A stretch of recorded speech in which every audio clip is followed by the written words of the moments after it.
नमस्कार दोस्तों, स्वागत है आप सभी का आपके अपने YouTube channel agriculture on top knowledge में। मैं आपका भाई ऋतिक आज आपके लिए लेकर आया हूं जो आपका यूपी कैटेट एग्ज़ाम है, आईसीआर का एग्ज़ाम है। ओके, आईसीआर जो सीयूटी का एग्ज़ाम है और जो अदर स्टेट के एंट्रेंस एग्ज़ाम है उनके लिए एक स्पेशल टेस्ट सीरीज़ क्या मैंने अपने यूट्यूब चैनल पर चला रखी है। तो जो टेस्ट सीरीज़ है इसमें आपको आपकी परीक्षाओं की तैयारी को क्या है मजबूत बनाएगी, क्योंकि इससे पहले मैंने क्या है आपको 4 टेस्ट सीरीज़ करा दी हैं। अगर वो नहीं देखी है तो आप प्लेलिस्ट में जाकर देख सकते हैं। ओके, तो अगर आप भी चाहते हैं आईसीआर बीएचयू से या यूपी कैटेट से अन्य बीएससी एग्रीकल्चर एंट्रेंस एग्ज़ाम देकर गवर्नमेंट यूनिवर्सिटी में पढ़ने का सपना साकार करना चाहते हैं तो आप हमारे साथ जुड़े रहिए। तो दोस्तों सबसे पहला प्रश्न है उसे देखते हैं क्या है। सबसे पहला प्रश्न कह रहा है कि निम्न में से सबसे छोटा स्तनधारी होता है। चूहा होता है, चुचुंदर होता है, चुचुंदर होता है, छिपकली होती है, चमगादड़ होती है। तो इसका जो राइट आंसर होगा दोस्तों आपका दूसरा, यानी कि चुचुंदर जो है वो सबसे छोटा स्तनधारी जंतु होता है। उसके बाद अगला प्रश्न है दोस्तों दूसरा, निम्न में से कौन सा स्तनीय अंडे नहीं देता है। यानी कि ये ऑप्शन आपको क्या है 4 ऑप्शन दे रखे हैं, इसमें पूछ रहा है कि निम्नलिखित में से कौन सा स्तनधारी अंडे नहीं देता है। कंगारू अंडे नहीं देता, एकेडीना अंडे नहीं देता है, अनॉर्थोरिक्स अंडे नहीं देता है, या सभी। तो दोस्तों मैं आपको बता दूं इनमें से आपको कौन सा अंडे नहीं देता है। दूसरा ऑप्शन जो है इसका राइट आंसर हो जाएगा, यानी कि एकेडीना। कौन है? एकेडीना। ओके, अगला प्रश्न है दोस्तों, अगला प्रश्न देखते हैं, प्रश्न नंबर 3। तो प्लेटेल्टस का पाया जाना विशेषता है। जो प्लेटेल्टस है वो किसके अंदर पाया जाता है? उभयचर वाले हैं जीव जंतुओं में, स्तनधारी जीव जंतुओं में, संध्याचर वाले जीव जंतुओं में, या सभी। तो दोस्तों इसका जो राइट आंसर हो जाएगा जो स्तनधारी ऑप्शन, इसका राइट आंसर 2 हो जाएगा। जो स्तनधारी होते हैं उनमें क्या है प्लेटेल्सा क्या है पाया जाता है। अगला प्रश्न है दोस्तों क्वेश्चन नंबर 4। खरगोश है, खरगोश एक क्या है? स्तनधारी जीव है, शाकाहारी जीव है, संध्याचर जीव है, या सभी। तो दोस्तों आपको पता होगी खरगोश स्तनधारी जीव भी होता है, शाकाहारी भी होता है और संध्याचर होता है। तो इसका जो राइट आंसर हो जाएगा दोस्तों आपको ऑप्शन नंबर 4 राइट आंसर हो जाएगा। अगला प्रश्न है दोस्तों अगला प्रश्न है निम्न में से किस जंतु में हृदय 2 कक्षीय है और दो कक्षीय जिसे बोलते हैं कि दो बेसियों में क्या होता है, वो कौन सा जंतु है? मेढक है दोस्तों, ऑप्शन नंबर 1 मेढक, ऑप्शन नंबर 2 मछली, ऑप्शन नंबर 3 पक्षी, ऑप्शन नंबर 4 शरीर। तो दोस्तों आपको पता होगा जो जंतु इनमें से कौन सा है जिनका हृदय 2 भागों में बटा हुआ होता है। ऑप्शन नंबर 2 राइट आंसर हो जाएगा। इसका जो हृदय होता है 2 भागों में बटा हुआ होता है, तो राइट आंसर 2 होगा।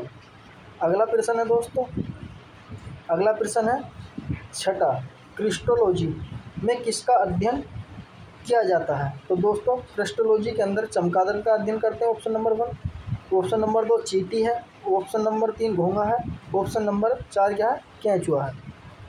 ऑप्शन नंबर कौन सा हमारा केंचुआ है। तो इसका जो राइट आंसर हो जाएगा दोस्तों चमगादड़ जो है हम उसका अध्ययन किसके अंदर करते हैं? ऑप्शन नंबर 1 चमगादड़ क्रिस्टोलॉजी के अंदर करते हैं। उसके बाद अगला प्रश्न है मोलस्का शब्द के जन्मदाता हैं। जो मोलस्का एक शब्द था वो किसने दिया था? तो मोलस्का यह शब्द दिया था किसने दिया था? ऑप्शन नंबर 1 जोहन स्टन्स ने, लैकमार्क ने, लिनियस ने, कोई नहीं ने। तो दोस्तों इसका जो राइट आंसर हो जाएगा हमारा जो ऑप्शन दिया था मोलस्का शब्द का किसने दिया था, तो राइट आंसर इसका हो जाएगा पहला ऑप्शन। जो राइट आंसर है जॉनसन जो थे उन्होंने क्या दिया था। उसके बाद अगला प्रश्न है 8वां प्रश्न।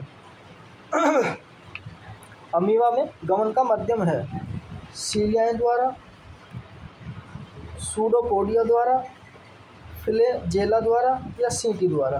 तो दोस्तों अमीबा में जो गमन होता है किसके द्वारा होता है, इसमें क्या है पूछ रहा है। अमीबा में जो गमन होता है दोस्तों, ऑप्शन नंबर आपका इसमें राइट हो जाएगा सूडोपोडियो द्वारा। राइट आंसर 2 हो जाएगा इसका आंसर। अगला प्रश्न है, नवा प्रश्न क्या कह रहा है उसे भी देखते हैं। कह रहा है कि पैरामीशियम में कितने केंद्रक पाए जाते हैं। तो दोस्तों पैरामीशियम में कितने केंद्रक पाए जाते हैं, इसमें क्या है पूछ रहा है। तो पहला ऑप्शन है 1, दूसरा ऑप्शन है 2, तीसरा ऑप्शन है 3 और चौथा ऑप्शन है अनेक। तो दोस्तों पैरामीशियम में जो केंद्रक पाए जाते हैं हमारे कितने पाए जाते हैं, मैं आपको बता दूं कितने केंद्रक पाए जाते हैं, 2। कितने पाए जाते हैं, 2 पाए जाते हैं। राइट आंसर ऑप्शन इसका 2 हो जाएगा। अगला प्रश्न है, अगला प्रश्न कह रहा है कि केंचुआ जंतु है। केंचुआ हमारा कैसा जंतु है, सर्वहारी जंतु है, द्विलिंगीय है, खंडित युक्त है या सभी। तो दोस्तों इसमें 4 ऑप्शन दे रखे हैं, सर्वहारी भी होता है, ओके, द्विलिंगीय भी होता है, नर और मादा क्या इसमें पाए जाते हैं, खंड युक्त भी होता है, इसके भाग क्या है तो कटे हुए होते हैं यानी कि बटे हुए होते हैं, यानी कि इसका ऑप्शन जो राइट आंसर 4 सभी हो जाएगा दोस्तों।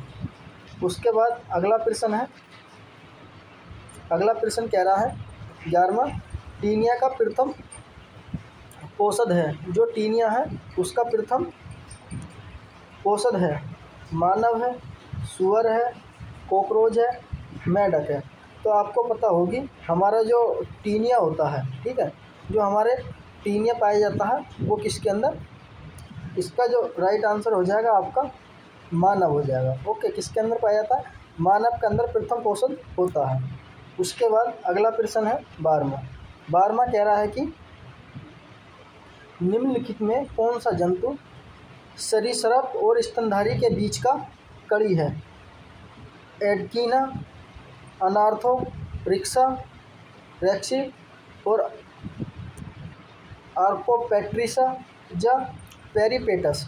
तो दोस्तों 12वें का जो राइट आंसर हो जाएगा, इसके 4 ऑप्शन दे रखे हैं, इसका जो राइट आंसर हो जाएगा हमारा दूसरा ऑप्शन राइट आंसर हो जाएगा, यानी कि अनार्थियोरिक्सा रेक्स जो है वो क्या है हमारा जंतु सरीसृप और स्तनधारी के दोनों के बीच की कड़ी है। उसके बाद अगला है 13 प्रश्न। 13 प्रश्न क्या कह रहा है कि चूहे में दांतों की कुल संख्या कितनी होती है, 16 होती है। पहला ऑप्शन है 16, दूसरा ऑप्शन है 22, तीसरा ऑप्शन है 28 और चौथा ऑप्शन है 32। तो दोस्तों आपको पता होगी चूहे के अंदर जो दांत पाए जाते हैं पहला ऑप्शन राइट यानी कि 16 होते हैं।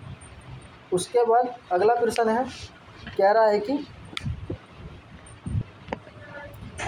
जीव द्रव्य जीवन का भौतिक आधार है, यह किसने कहा था, पुरकंजे ने कहा था, हेलक्स ने कहा था, हर्टविगन ने कहा था या ड्वाजार्डिन ने कहा था। तो इसका जो राइट आंसर हो जाएगा दोस्तों आपका, तो दोस्तों इसका जो राइट ऑप्शन हो जाएगा आपका 2 हो जाएगा, यानी कि हैकल्स ने कहा था। उसके बाद अगला प्रश्न है 15 कह रहा है कि हृदय का अध्ययन कहलाता है, क्या कहलाता है जिसके अंदर क्या हम हृदय का अध्ययन करते हैं, क्रेस्टोलॉजी, न्यूरोलॉजी, ओसिस्टोलॉजी या कोई नहीं। तो दोस्तों हम जो हृदय का अध्ययन करते हैं तो वो हमारा क्या कहलाता है उसके बारे में ये कह रहा है। तो दोस्तों इसका जो राइट ऑप्शन होगा पहला, यानी कि क्रिस्टोलॉजी के अंदर क्या हम हृदय का अध्ययन करते हैं। अगला प्रश्न है, अगला प्रश्न देखते हैं। कह रहा है कि क्रिस्टो का संबंध किस कोशिकांग से है। क्रिस्टो जो शब्द है वो किस कोशिकांग अंग से है, राइबोसोम से है, माइटोकॉन्ड्रिया से है, अंतःप्रादिवी जालिका से है और ग्लाइकोजिया से है।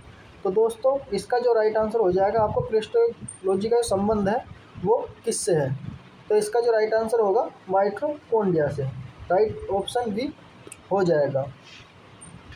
अगला है 17वां है, कोशिका विभाजन की किस अवस्था में केंद्रक, कोशिका की किस अवस्था में केंद्रक विलुप्त हो जाता है, प्रोफेज में हो जाता है, मेटाफेज में हो जाता है ऑप्शन नंबर 3 एनाफेज है, ऑप्शन नंबर 4 कोई नहीं। तो दोस्तों आपको पता होगी हमारी जो कोशिका विभाजन की अवस्था है कौन सी, प्रोफेज, यानी कि राइट आंसर इसका जो पहला ऑप्शन है वो हो जाएगा। उसके अंदर क्या है, केंद्रक विलुप्त हो जाता है। अगला प्रश्न है, कह रहा है कि केंद्रिका शब्द किसने दिया था। केंद्रिका शब्द सबसे पहले किसने दिया था,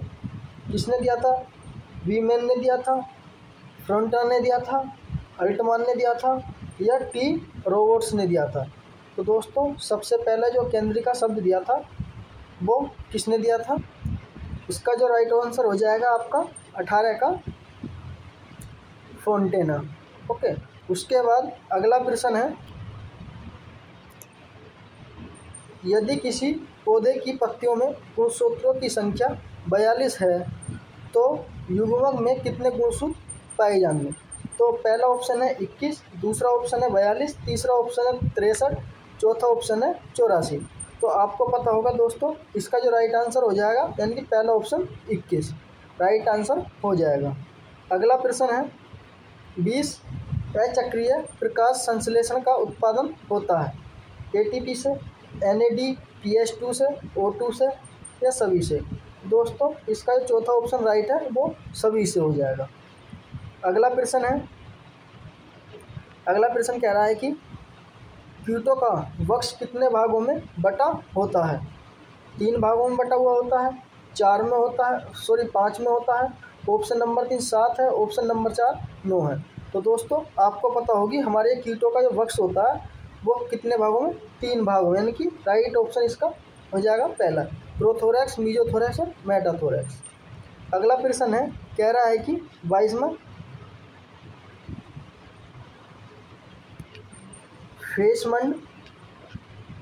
फेसमंड किस संघ के जंतु में पाया जाता है, स्लेंट्रोटेट्रेटा, प्लेटिना हेलमिंथीजा, नीमाटोडा, एनिलीडा। तो दोस्तों इसका जो राइट आंसर होगा इसका आपका 3 यानी कि नीमाटोडा में, तो इसमें नीमाटोडा में। ओके, अगला प्रश्न देखते हैं 23, रासायनिक रूप से मधु होता है, जो मधु होता है शहद होता है वो रासायनिक रूप से किस रूप में होता है, क्षारीय में होता है, ऑप्शन नंबर 2 अम्लीय में होता है, ऑप्शन नंबर 3 उदासीन होता है, ऑप्शन नंबर 4 कोई नहीं। तो दोस्तों हमारा जो शहद होता है, जो मधु होता है वो किस रूप में पाया जाता है, किसमें, ऑप्शन नंबर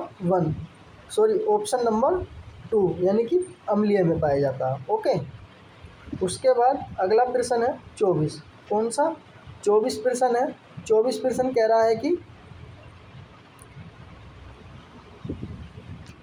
24 प्रश्न कह रहा है कि रास लवन रोजनहॉफ का संबंध है अमीबा से, केंचुआ से, मधुमक्खी से, टीनिया से। जो हमारा रासिलेवन रोजेफहफ का संबंध है वो हमारा किससे है, उसमें क्या है पूछ रहा है। तो दोस्तों इसका जो राइट आंसर हो जाएगा आपका पहला यानी कि अमीबा से है। अगला प्रश्न है 25, कौन सा 25 प्रश्न है, क्या कह रहा है कि निम्नलिखित में से किस मास्टर ग्रंथि कहा जाता है, एंड्रिलिना को, फ्यूज ग्रंथि को, थायराइड ग्रंथि को या पेनियल को। तो दोस्तों इसमें जो मास्टर ग्रंथि के नाम से कौन सी ग्रंथि को जाना जाता है, तो हमारी वो कौन सी है, ऑप्शन नंबर 2 यानी कि फ्यूज ग्रंथि। अगला प्रश्न है 22वां, क्या कह रहा है कि मानव में इंसुलिन की कमी से कौन सा रोग होता है, इंसुलिन की कमी से कौन सा रोग होता है, वेरी होता है, सूखा रोग होता है, रिक्टेस होता है, मधुमेह। तो इसका राइट आंसर हो जाएगा 26 का ऑप्शन नंबर 4। उसके बाद अगला है 27, किस विटामिन की कमी से बाध्यता यानी कि स्टेरिलिटी को रोका जा सकता है, ए से, ऑप्शन नंबर 2 सी से, ऑप्शन नंबर डी से, ऑप्शन नंबर 4 से ई से। तो दोस्तों आपको पता होगी जो हमारी बाध्यता स्टेरिलिटी है वो किससे रोकी जाती है, विटामिन ई, यानी कि ऑप्शन नंबर 4 राइट आंसर हो जाएगा। अगला प्रश्न है 28, किस कोशिकाओं द्वारा तर्क तंतु यानी कि स्पेंडल फाइबर बनता है? ग्लाइकोजिया से, तारकता से, नायक से, लिसिसोम से। तो दोस्तों आपको ये पता होगी हमारा जो क्या है बनता है वो किससे बनता है? ऑप्शन नंबर 2 राइट आंसर है कि तारकाय जो है उससे क्या होता है। अगला प्रश्न है 29वां प्रश्न क्या कह रहा है उसे और देखते हैं। C4 पौधे में प्रथम CO2 का ग्राहक एंजाइम है, तो इसमें क्या राइट आंसर होगा आपका? रूवी, VP, RUMP, PEPCO या NADP। तो इसका जो राइट आंसर हो जाएगा पहला ऑप्शन राइट हो जाएगा। ओके, उसके बाद अगला प्रश्न है 30 जो हमारे CAV पौधे का प्रथम उत्पादन होता है 3PGA, MA, DAA या PGL। तो दोस्तों इसका जो प्रथम उत्पादन होता है ऑप्शन नंबर 3 राइट आंसर हो जाएगा। अगला प्रश्न है 31 कह रहा है कि क्रेंज शारीरिक यानी कि एंटोमी पाई जाती है C4 प्लांट में पाई जाती है या C3 प्लांट में पाई जाती है, सॉरी C2 पौधों में पाई जाती है, C3 प्लांट में पाई जाती है option number 2, option number 3 C4 plant में पाई जाती है, ऑप्शन नंबर 4 है CAM पौधों में पाई जाती है। तो दोस्तों इसका जो राइट आंसर हो जाएगा आपका तीसरा ऑप्शन राइट हो जाएगा, यानी कि C4 पौधों में पाई जाती है। अगला प्रश्न है कौन सा है 32, कौन सा है 32। ये कह रहा है कि क्या कह रहा है? दीमक का गण यानी कि ऑर्डर है। पहला ऑप्शन है हाइडोमोपटेरा, लेपिडोपटेरा, आइसोपटेरा या डिप्टेरा। तो दोस्तों हमारे दीमक का गण है वो कौन सा है? Isoptera, option number right answer हो जाएगा। अगला प्रश्न है 33 निम्न में से एक लिंगीय जंतु नहीं है? एस्केरिस, टीनिया, कॉकरोच, मेढक।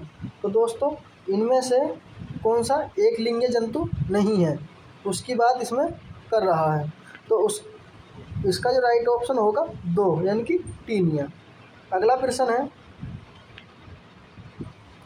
34 कह रहा है कि मादा पुष्प का प्रतीक है कौन है?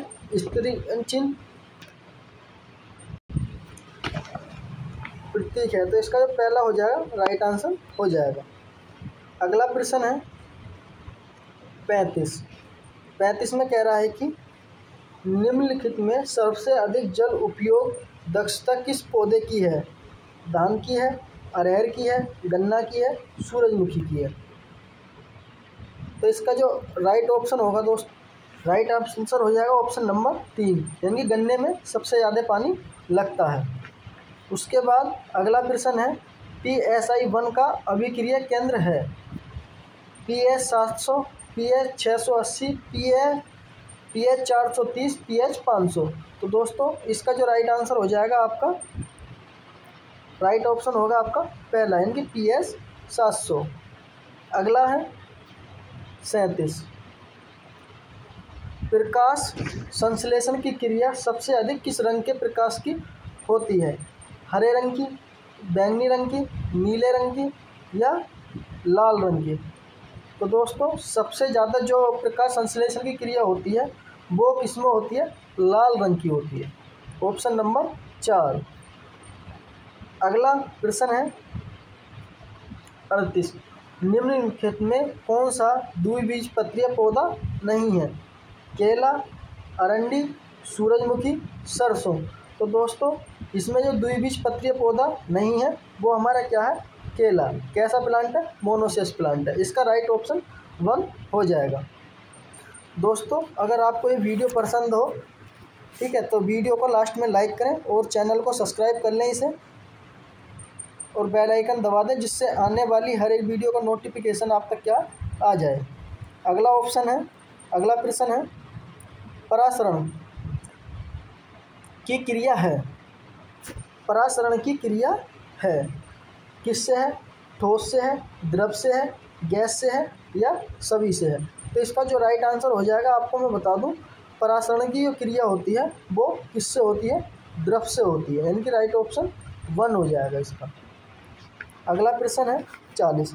दोस्तों ये जो क्लास है, अब बॉटनी के इस समय क्या चल रहे हैं ऑप्शन। किसने कहा कि बात उत्सर्जन एक आवश्यक बुराई है?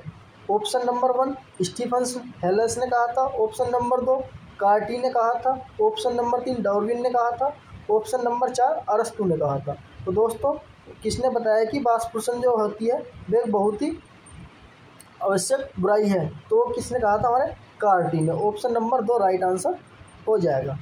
अगला प्रश्न है 41। जेवरेलिन की खोज किस देश में हुई? अमेरिका में, ऑस्ट्रेलिया में, जापान में, भारत में? तो दोस्तों जो जेवरेलिन की खोज की थी वो जापान ने की थी। ऑप्शन नंबर 3 राइट आंसर हो जाएगा। अगला प्रश्न है जीवाणु के बारे में गलत कथन है। प्रोकैरियोटिक, यूकैरियोटिक, एक कोशिक है या सभी? तो इसमें जो प्रोकैरियोटिक है वो इसके अंदर जीवाणु नहीं आते हैं। इसका ऑप्शन नंबर 2 राइट आंसर हो जाएगा।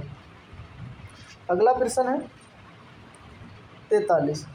निम्न में से एक कोशिका कवक है?